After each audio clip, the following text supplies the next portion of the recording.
ദൈവത്തിലുള്ള യഥാർത്ഥ ജീവിതം പോഡ്കാസ്റ്റിലേക്ക് സ്വാഗതം. ഇന്നും നമ്മോട് സംസാരിക്കുന്ന ദൈവത്തിന്റെ വാക്കുകൾ ഇവിടെ നാം ശ്രവിക്കുന്നു.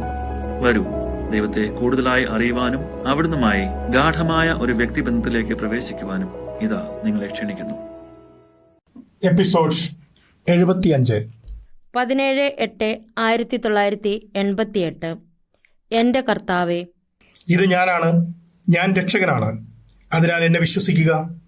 എൻ്റെ സൃഷ്ടികൾക്ക് സമാധാനത്തിൻ്റെയും സ്നേഹത്തിൻ്റെയുമായ എൻ്റെ സാർവത്രിക സന്ദേശം നൽകുന്നതിനും എപ്രകാരം എൻ്റെ തിരുഹൃദയം നിങ്ങളെല്ലാവരെയും സ്നേഹിക്കുന്നുണ്ടെന്നും വെളിപ്പെടുത്തുവാൻ ഞാൻ നിന്നിലൂടെ ലോകത്തിലേക്ക് വന്നിരിക്കുന്നു. അല്ലയോ വസൂല, നിങ്ങൾ എല്ലാവരോടുമുള്ള എൻ്റെ കാരുണ്യം വളരെ വലുതാണ്. പ്രിയപ്പെട്ട ദേഹികളെ, നിങ്ങളുടെ ശുദ്ധീകരണത്തിനുള്ള നാളുകൾ അടുത്തുകൊണ്ടിരിക്കുന്നു. നിങ്ങളോടുള്ള സ്നേഹം മൂലമാണ് ഈ ശുദ്ധീകരണത്തിലൂടെ ഞാൻ ചെയ്യുന്നത്. നരകത്തിന്റെ കവാടത്തിൽ നിന്ന് നിങ്ങളെ രക്ഷിക്കുന്നതിന് വേണ്ടിയാണ് നിങ്ങളുടെ ഈ ശുദ്ധീകരണം. ഇടിമിന്നൽ പോലെ ഞാൻ നിങ്ങളിലേക്ക് പൊടുന്നനെ ഇറങ്ങി വരികയും എൻ്റെ അഗ്നിയാൽ നിങ്ങളെ നവീകരിക്കുകയും ചെയ്യും. സ്നേഹത്തിന്റെ എൻ്റെ ആത്മാവ് നിങ്ങളെ സ്നേഹത്തിലേക്ക് ആകർഷിച്ചടിപ്പിച്ചുകൊണ്ട് നിങ്ങളെ രക്ഷിക്കുകയും നിങ്ങളെ ജീവനുള്ള സ്നേഹജ്വാലയായി മാറ്റുകയും ചെയ്യും. സ്വർണം അഗ്നിയിലൂടെ ശുദ്ധീകരിക്കുന്നത് പോലെ നിങ്ങളുടെ പാപക്കറകളുള്ള ദേഹികളെ കളങ്കരഹിതമായ പരിശുദ്ധമായ ദേഹികളാക്കി മാറ്റി ശുദ്ധീകരിക്കുന്നതിന് വേണ്ടി സ്വർഗത്തിൽ നിന്ന് എൻ്റെ ആത്മാവിനെ ഞാൻ നിങ്ങളുടെ മേൽ വർഷിക്കും. സ്നേഹത്തിന്റെ എൻ്റെ ആത്മാവ് നിങ്ങളുടെ മേൽ വരുമ്പോൾ നിങ്ങളുടെ രക്ഷയുടെ സമയം നിങ്ങൾ തിരിച്ചറിയും. ഈ ശുദ്ധീകരണം സംഭവിക്കുന്നില്ലെങ്കിൽ ഞാൻ നിങ്ങളോട് മുൻകൂട്ടി പറഞ്ഞിട്ടുള്ള പുതിയ ആകാശമോ പുതിയ ഭൂമിയോ നിങ്ങൾ കാണുകയില്ല. എൻ്റെ കുഞ്ഞെ, എൻ്റെ അഗ്നിയാൽ, എൻ്റെ സ്നേഹത്താൽ, എൻ്റെ കാരുണ്യത്താൽ, എൻ്റെ നീതിയാൽ എൻ്റെ മക്കളായ നിങ്ങൾ മുളച്ചു വളരുകയും എൻ്റെ പ്രകാശവും എൻ്റെ മഞ്ഞുതുള്ളിയും അന്വേഷിച്ചുകൊണ്ട് സൂര്യനെ നോക്കുന്ന ഇളം ലില്ലിപ്പൂക്കളെ പോലെ വിടരുകയും ചെയ്യും. നിങ്ങൾ സ്നേഹത്തിന്റെ ഒരു പുതിയ യുഗം കാണേണ്ടതിന് എൻ്റെ സ്വർഗത്തിൽ നിന്ന് എൻ്റെ പ്രകാശം നിങ്ങളുടെ മേൽ ചൊരിഞ്ഞുകൊണ്ട് നിങ്ങളെ ഞാൻ അലങ്കരിക്കുകയും എൻ്റെ മഞ്ഞുതുള്ളികൾ നിങ്ങളുടെ മേൽ വീഴ്ത്തിക്കൊണ്ട് ഞാൻ നിങ്ങളെ പുഷ്ടിപ്പെടുത്തുകയും ചെയ്യും. എൻ്റെ ശക്തിയാൽ ഞാൻ എല്ലാ അകൃത്യങ്ങളെയും വഷളത്തരങ്ങളെയും തിന്മകളെയും തുടച്ചു നീക്കും. ഒരു അതിഭയങ്കരമായ പെരുമഴ പോലെ ഞാൻ നിങ്ങളുടെ മേൽ ഇറങ്ങി വന്ന് നിങ്ങളെ ശുദ്ധീകരിക്കുകയും നിങ്ങളുടെ എല്ലാ തിന്മകളും നിങ്ങളിൽ നിന്ന് കഴുകിക്കളയുകയും ചെയ്യും.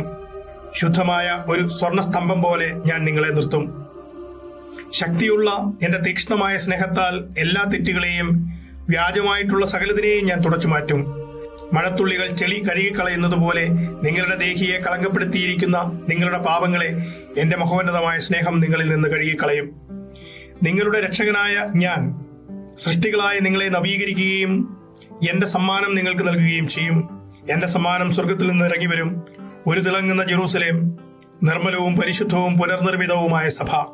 എന്തെന്നാൽ ആയിരുന്നവനും ആയിരിക്കുന്നവനും വരാനിരിക്കുന്നവനുമായ ഞാൻ സഭയുടെ മധ്യത്തിൽ, സഭയുടെ ഉള്ളിലായിരിക്കും വസിക്കുന്നത്.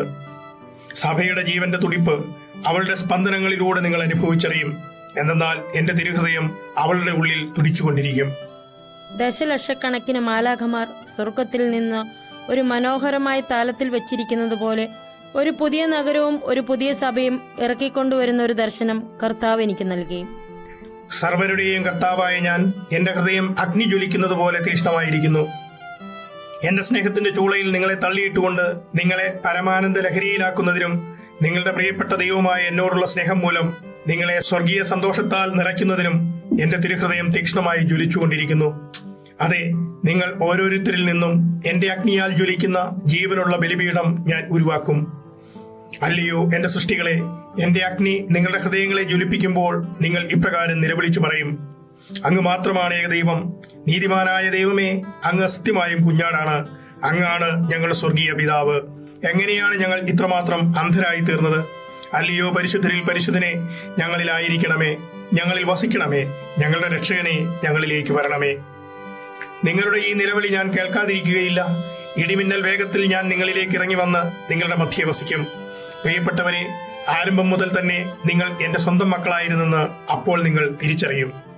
ഞാൻ നിങ്ങളുടെ മധ്യേ വസിക്കുകയും നിത്യമായ സ്നേഹത്താൽ നിങ്ങളുടെ മേൽ ഭരണം നടത്തുകയും ചെയ്യും. ഞാൻ നിങ്ങളുടെ ദൈവമായിരിക്കും, നിങ്ങൾ എൻ്റെ സ്വന്തം ജനമായിരിക്കും.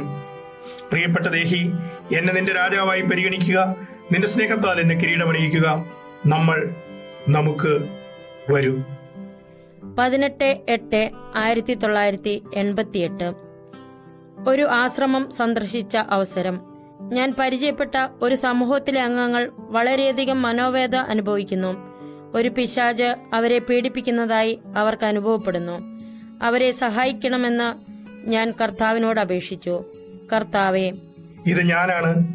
മകളെ, ഏതൊരു വ്യക്തിയും മനസ്സുവയ്ക്കുകയും സ്വയം തുറന്നു തരികയും ചെയ്യുകയാണെങ്കിൽ ഏതൊരു തിന്മയിൽ നിന്നും അവർക്ക് മോചനം പ്രാപിക്കാം. ഓരോ വ്യക്തിക്കും ഞാൻ ഈ സ്വാതന്ത്ര്യം നൽകിയിട്ടുണ്ട്. അവരുടെ ഇച്ഛാശക്തി അഥവാ അവരുടെ സ്വാതന്ത്ര്യം അവരുടേത് മാത്രമാണ്. ഒരു വ്യക്തി തന്നെ തന്നെ എനിക്ക് തുറന്നു തരാതെ കടുംപിടുത്തത്തിൽ കഴിയുകയാണെങ്കിൽ എങ്ങനെ എനിക്ക് ആ വ്യക്തിയിൽ പ്രവേശിക്കാൻ കഴിയും? ഞാൻ കർത്താവും ദൈവവുമാണ്. എന്നാൽ നിങ്ങൾ ഓരോരുത്തർക്കും ഞാൻ സ്വാതന്ത്ര്യവും സ്വതന്ത്ര മനസ്സും നൽകിയിരിക്കുന്നു. എന്നിൽ വിശ്വസിച്ച് എനിക്ക് നിങ്ങളുടെ സ്വതന്ത്ര മനസ്സിനെ സമർപ്പിക്കുകയാണെങ്കിൽ, നിങ്ങളെ തന്നെ എനിക്ക് സമർപ്പിക്കുകയാണെങ്കിൽ, ഞാൻ നിങ്ങളുടെ ഹൃദയങ്ങളിൽ പ്രവേശിച്ച് നിങ്ങളെ സൗഖ്യമാക്കും. ഞാൻ ബലം പ്രയോഗിച്ച് നിങ്ങളുടെ അകത്ത് പ്രവേശിക്കുകയില്ല. ഞാൻ നിങ്ങളുടെ ഹൃദയവാതിൽക്കൽ നിങ്ങളെ തന്നെ തുറന്നുകൊണ്ട് എന്നെ സ്വാഗതം ചെയ്ത് എന്നെ നിങ്ങളുടെ ഹൃദയങ്ങളിലേക്ക് സ്വീകരിക്കുന്നതിന് ഞാൻ കാത്തിരിക്കുന്നു. 19/8/1988. കർത്താവെ, അങ്ങയെ ഞാൻ എത്രമാത്രം സ്നേഹിക്കുന്നുണ്ടെന്ന് അങ്ങയോട് പറയുവാൻ ഞാൻ ആഗ്രഹിക്കുന്നു. കർത്താവെ, അങ്ങ് എനിക്ക് ചെയ്തു തന്ന നന്മകൾക്കും ഇപ്പോൾ ചെയ്തുകൊണ്ടിരിക്കുന്നതുമായ അനുഗ്രഹങ്ങൾക്ക് ഞാൻ അങ്ങയോട് നന്ദി പറയുന്നു. അങ്ങ് എനിക്ക് നൽകിയ കൃപകൾക്ക് പകരം നൽകുവാൻ എനിക്കൊരിക്കലും സാധിക്കുകയില്ല. കർത്താവെ, ഇത് ഞാനാണ്. പുഷ്പമേ, എന്നിൽ ആശ്രയിക്കുക. ഏറ്റവും നികൃഷ്ടരായവർക്ക് പോലും ഞാൻ അനുഗ്രഹങ്ങൾ നൽകും. ഞാൻ കരുണയുടെ അഗാധ സമുദ്രമാണ്. എന്നാൽ എനിക്ക് അത്യധികം ദുഃഖം പ്രദാനം ചെയ്തുകൊണ്ട് നിങ്ങളിൽ അനേകം പേർ എന്റെ കരുണയെക്കുറിച്ചും അനന്ത സ്നേഹത്തെക്കുറിച്ചും വിസ്മരിച്ചിരിക്കുന്നു. ഞാൻ പക്ഷപാതം കാണിക്കുന്ന ദൈവമല്ല, ഞാൻ നീതിമാനായ ദൈവമാണ്. നിങ്ങളിൽ ഏറ്റവും ദുഷ്ടനായവർക്ക് പോലും ഞാൻ നന്മകൾ ചെയ്യുന്നു. നിങ്ങൾ എന്റെ അടുക്കിലേക്ക് മടങ്ങി വരിക. അങ്ങനെ നിങ്ങൾ എന്റെ തിരുഹൃദയത്തെ ആനന്ദഭരിതമാക്കുക. നിനക്കെന്നോടുള്ള സ്നേഹം ചിലപ്പോൾ മന്ദോഷ്ണമായതാണെങ്കിൽ പോലും ഞാൻ അത് സ്വീകരിക്കും. നിന്റെ സ്നേഹം എനിക്ക് തരിക. എന്റെ ദൈവികതയിൽ ഞാൻ അതിനെ പരിപൂർണതയുള്ളതാക്കാം. ഇപ്പോൾ ചെയ്തതുപോലെ യാതൊരു സ്വാർത്ഥ താല്പര്യങ്ങളുമില്ലാതെ എന്റെ അടുക്കൽ വന്ന് നിന്റെ സ്നേഹം എനിക്ക് സമർപ്പിക്കുക. നിന്റെ സ്നേഹം എനിക്ക് സമർപ്പിക്കുവാൻ എന്റെ അടുക്കൽ വരുന്നതിന് നീ പരിപൂർണത പ്രാപിക്കുന്നതുവരെ കാത്തിരിക്കരുത്. നിന്റെ സ്നേഹം എനിക്ക് സമർപ്പിക്കുന്നതിന് നീ ഒരു വിശുദ്ധയാകുന്നതുവരെ കാത്തിരിക്കരുത്. നീ ആയിരിക്കുന്ന അവസ്ഥയിൽ നിന്റെ എല്ലാ കുറവുകളോടും കൂടെ എന്റെ അടുക്കൽ വരിക. എന്റെ പരിശുദ്ധിയിൽ ഞാൻ നിന്റെ കുറവുകളെ പരിശുദ്ധമായി രൂപാന്തരപ്പെടുത്തി നിനക്ക് മുകളിൽ അതിനെ പ്രതിഫലിപ്പിക്കും. കുഞ്ഞുദേഹി, നീ എനിക്ക് തരുന്നതെന്തിനേയും ഞാൻ പരിശുദ്ധമായി അലങ്കരിക്കും. അതിനാൽ നിന്റെ സ്നേഹം എനിക്ക് സമർപ്പിക്കുന്നതിന് നീ ആയിരിക്കുന്ന അവസ്ഥയിൽ എന്റെ അടുക്കൽ വരിക. നിങ്ങളിൽ അനേകരിലും ഈ സ്നേഹമാണ് നഷ്ടപ്പെട്ടിരിക്കുന്നത്. ദേഹി, എത്രയധികം ആളുകൾ, ദേഹികൾ ഇപ്പോൾ ശുദ്ധീകരണ സ്ഥലത്ത് വേദന സഹിക്കുന്നുണ്ടെന്ന് നീ അറിഞ്ഞിരുന്നെങ്കിൽ എന്ന് ഞാൻ ആഗ്രഹിക്കുകയാണ്. അവർക്ക് എന്റെ അടുക്കൽ വരുവാൻ സാധിക്കേണ്ടതിന് അവരെ ശുദ്ധീകരണ സ്ഥലത്ത് നിന്ന് രക്ഷിക്കുക. അവർ എന്നോടൊപ്പമായിരിക്കുന്നതിന് അത്യധികം ആഗ്രഹിക്കുന്നു. എന്നാൽ അവരുടെ കുറ്റങ്ങൾ മൂലം അവർക്കതിന് സാധിക്കുന്നില്ല. പ്രാർത്ഥനയാലും പരിത്യാഗ പ്രവൃത്തികളാലും അവരെ ശുദ്ധീകരണ സ്ഥലത്ത് നിന്ന് രക്ഷിക്കുക. എന്നെ സ്നേഹിച്ചുകൊണ്ട് എന്നെ ആരാധിച്ചുകൊണ്ട് അവരെ ശുദ്ധീകരണ സ്ഥലത്ത് നിന്ന് രക്ഷിക്കുക. നിന്നെ തന്നെ എന്നോടും എന്റെ കുരിശിനോടും ചേർത്ത് നിർത്തിക്കൊണ്ട് അവരെ ശുദ്ധീകരണ സ്ഥലത്ത് നിന്ന് രക്ഷിക്കുക. എന്റെ സ്നേഹത്തിന്റെ പ്രവൃത്തികളാൽ അവരെ ശുദ്ധീകരണ സ്ഥലത്ത് നിന്ന് രക്ഷിക്കുക. എന്റെ സഹനങ്ങളിൽ പങ്കുചേർന്നുകൊണ്ട് അവരെ ശുദ്ധീകരണ സ്ഥലത്ത് നിന്ന് രക്ഷിക്കുക. വസൂല, എന്നോട് വീണ്ടും എന്നേക്കുമായി ഐക്യപ്പെടുന്നതിനു വേണ്ടി എന്നെ കാത്തിരുന്ന് അവർ തളർന്നിരിക്കുന്നു. എന്നാൽ അവർ എന്റെ സന്നിധിയിൽ വരുന്നതിന് മുമ്പ് അവർ അവരെ തന്നെ ശുദ്ധീകരിക്കേണ്ടിയിരിക്കുന്നു. കർത്താവെ, അവർ വീണ്ടും എന്നോട് ഐക്യപ്പെടുന്നതിനു വേണ്ടി എന്ന് അങ്ങ് പറഞ്ഞുവല്ലോ. അവരുടെ മരണശേഷം കുറച്ചു നേരത്തെങ്കിലും അവർ അങ്ങയുടെ സന്നിധിയിൽ ഉണ്ടായിരുന്നോ? അവരുടെ ശരീരത്തിൽ നിന്ന് അവരുടെ ദേഹിയെ ഞാൻ വേർപെടുത്തി. ഒരു നിമിഷ നേരത്തേക്ക് എന്റെ പരിശുദ്ധ മുഖം ഞാൻ അവരെ കാണിച്ചു. ആ നിമിഷം തന്നെ അവരുടെ കണ്ണുകളിലെ മറ നീങ്ങുകയും എന്നെ എന്റെ പരിശുദ്ധിയിലും എന്റെ പ്രകാശത്തിലും അവർ കണ്ടു. തത്സമയം അവർ സത്യത്തെ മുഖാമുഖം കാണുകയും പാപം നിമിത്തം അവരുടെ ദേഹി എത്രമാത്രം കളങ്കപ്പെട്ടിരിക്കുന്നു എന്ന് അവർ തിരിച്ചറിയുകയും ചെയ്തു. എന്റെ തുറന്നിരിക്കുന്ന കരങ്ങളിലെ ആശ്ലേഷത്തിനും എന്നെ അനുഗമിക്കുന്നതിനും ഉള്ള തീക്ഷ്ണമായ ആഗ്രഹം അവർക്കുണ്ടെങ്കിലും തങ്ങളുടെ ദേഹിയെ വിശുദ്ധീകരിക്കാതെ ഇത് അസാധ്യമാണെന്ന സത്യം അവർ ഗ്രഹിച്ചു. അതിനാൽ അതിതീവ്രമായ ദുഃഖത്താൽ അവർ എന്നിൽ നിന്ന് പിന്തിരിഞ്ഞുകൊണ്ട് ശുദ്ധീകരണത്തിനു വേണ്ടി തങ്ങളെ തന്നെ ഒരുക്കുകയും ചെയ്യുന്നു. ദൈവം തങ്ങളെ തടസ്സപ്പെടുത്തുന്നില്ലെന്നും തടസ്സം തങ്ങളുടെ അയോഗ്യതയാണെന്നും അവർ തിരിച്ചറിയുന്നു. തങ്ങളുടെ അയോഗ്യതയെക്കുറിച്ചുള്ള അവരുടെ ഈ തിരിച്ചറിവ് അവരെ വേദനിപ്പിക്കുകയും വാക്കുകൾക്കതീതമായി ദഹിപ്പിക്കുകയും ചെയ്യുന്നു. എന്തെന്നാൽ അവർക്ക് എന്നെ കാണുവാൻ സാധിക്കുന്നില്ല. എന്റെ അസാന്നിധ്യം അവരെ പൊള്ളിക്കുന്നു. എന്റെ അസാന്നിധ്യമാണ് ശുദ്ധീകരണ സ്ഥലത്ത് അവർക്കുള്ള ഏറ്റവും കഠിനമായ സഹനം. അവരുടെ പാപങ്ങൾക്കനുസരിച്ച് അഗ്നിയിലുള്ള മറ്റു പലതരത്തിലുള്ള സഹനങ്ങൾക്കും അവർ വിധേയരാകുന്നു. സൃഷ്ടികളെ, നിങ്ങളുടെ ദേഹിയെ മുൻകൂട്ടി വിശുദ്ധീകരിക്കുക. മരണം നിങ്ങളെ മറയ്ക്കുന്നതുവരെ കാത്തിരിക്കരുത്. നിങ്ങളുടെ ദേഹിയെ നിർമ്മലമായി കുറ്റമറ്റ വിധം കാത്തുസൂക്ഷിക്കുക. നിങ്ങൾക്ക് സാധിക്കുന്നതനുസരിച്ച് കൂടെ വിശുദ്ധ കുർബാനയിൽ സജീവമായി പങ്കുകൊണ്ട് എന്റെ ശരീരം ഭക്ഷിക്കുകയും എന്റെ രക്തം പാനം ചെയ്യുകയും ചെയ്യുക. കൂടെ അനുദപിക്കുകയും നിങ്ങളുടെ മരണനിരത്തിനായി നിങ്ങൾ ഒരുങ്ങുകയും ചെയ്യുക. ഉപവസിക്കുക. ഉപവാസം നിങ്ങളെ സഹായിക്കും. എന്റെ സ്വരം, എന്റെ വചനം ശ്രവിക്കുക. നിങ്ങളുടെ മരണത്തിലൂടെയുള്ള നമ്മുടെ കണ്ടുമുട്ടൽ ഇന്നു തന്നെയാണെന്ന വിധം നിങ്ങളുടെ ദേഹിയെ ഒരുക്കുക. കാത്തിരിക്കരുത്. കാത്തിരിപ്പ് ഉറക്കം പോലെയാണ്. കാത്തിരിക്കുക എന്നത് നിങ്ങളുടെ വിളക്കുകൾ എണ്ണയില്ലാതെ വെക്കുന്നത് പോലെയാണ്. നിങ്ങളുടെ രക്ഷകനെ എതിരേൽക്കുവാൻ ഒരുങ്ങുക. നിങ്ങളെ ഞാൻ അതിരുകളില്ലാതെ ഭ്രാന്തോടെ സ്നേഹിക്കുന്നു. എന്റെ അതിരറ്റ അനന്തമായ കരുണ നിമിത്തം നിങ്ങളെ എല്ലാവരെയും ഒരുക്കുവാൻ ഞാൻ ആഗ്രഹിക്കുന്നു. പിന്നീട് പരിശുദ്ധ മറിയം സംസാരിക്കുന്നു. മാമാ, നിനക്ക് എന്റെ സമാധാനം ആശംസിക്കുന്നു. അതേ വാസുല, 13 വർഷങ്ങൾക്ക് മുമ്പ് നിന്റെ മൂത്ത മകൻ സൗഖ്യം പ്രാപിക്കുന്നതിനു വേണ്ടി ഞാൻ പ്രാർത്ഥിച്ചു. എന്റെ കണ്ണീരും പിതാവിനോടുള്ള എന്റെ അപേക്ഷയുമാണ് നിന്റെ മകനെ രക്ഷിച്ചത്. ദൈവപിതാവിനെ സ്നേഹിക്കുക, എന്തെന്നാൽ അവിടുന്ന് പരമകാരുണികനാണ്. ഞാൻ എന്തു പറയുവാനാണ്? അങ്ങേക്ക് നന്ദി പറഞ്ഞാൽ മതിയാവില്ല. ഞാൻ എന്തു പറഞ്ഞാലും പ്രവർത്തിച്ചാലും മതിയാവില്ല. എന്റെ കുഞ്ഞെ, നിന്നെ തന്നെ ദൈവത്തിന് പൂർണ്ണമായി വിട്ടുകൊടുക്കുക. കൂടെ നിന്നെ ദൈവത്തിന് സമർപ്പിക്കുക. ഈ സമർപ്പണം ദൈവത്തെ നന്നായി പ്രസാദിപ്പിക്കുന്നു. ആത്മവിശ്വാസത്തോടെ ഇരിക്കുക, എന്തെന്നാൽ നീ ദൈവത്തിന്റെ കരങ്ങളിലാണ്. എന്റെ സമാധാനം ഞാൻ നിനക്ക് തരുന്നു.